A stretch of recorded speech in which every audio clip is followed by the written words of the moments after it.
countries who are putting up razor wire fences and have border guards stopping people crossing into their countries. Is that not a sign for you of a lack of compassion? How does all that make you feel?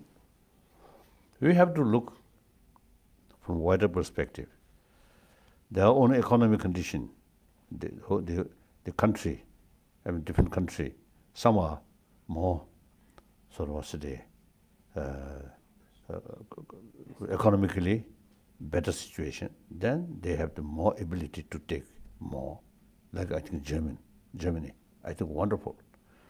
Their own economic condition also is good. But the Hungarian Prime Minister, he says he doesn't want his country to become an Islamic country with all these potential Muslims crossing the border. He's not saying it's because they can't cope economically. He's saying it's a religious thing. You can't sort of blame or generalize whole Islam. Islam, like any other religion, the essence is message of love, forgiveness. So I think the very word jihad, the real meaning is struggle or combat your own destructive emotion, not harming other. The genuine Islam practitioner. Say, if any Muslim create bloodshed, actually no longer Islam practitioner, sincere practitioner, like that. So therefore, you see, this is wrong. I think generalize Islam, Muslim. That's I think wrong.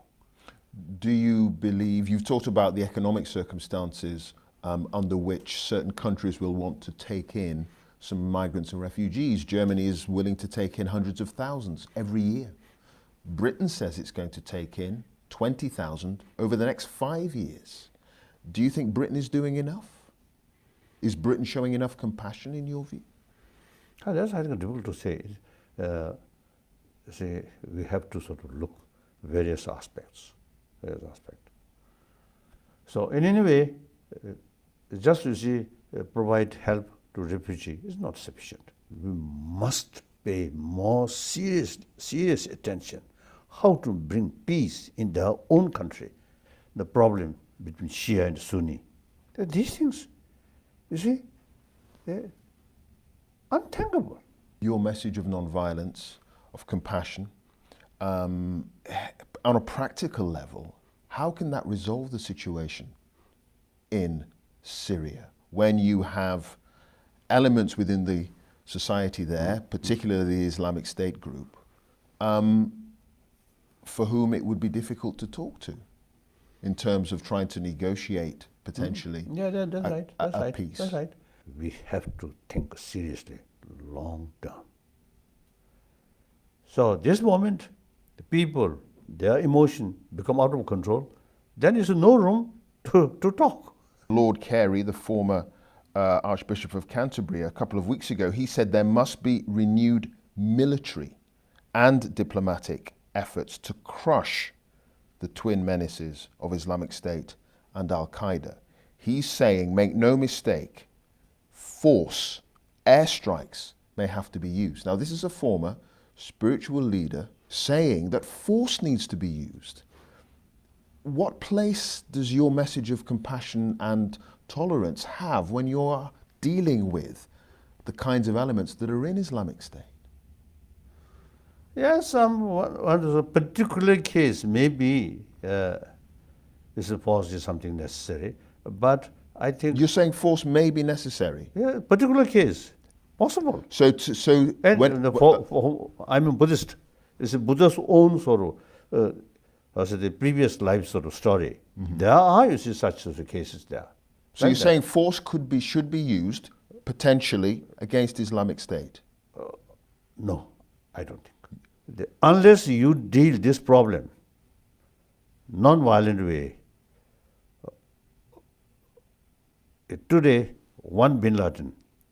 After a few years, 10 bin Laden. After more years, 100 bin Laden could come. Is there going to be a 15th reincarnation after you? The very institution of Dalai Lama should continue or not up to Tibetan people. Okay, so the people will decide, could it be a woman?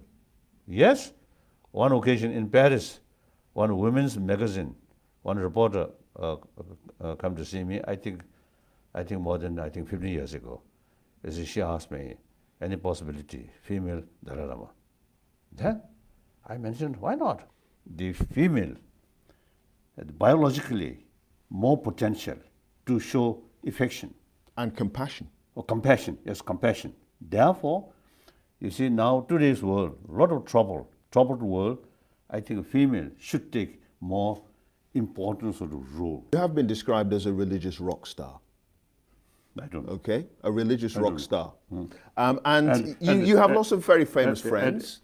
And you see, in order to become rock star, if my face like that, I think men may not be.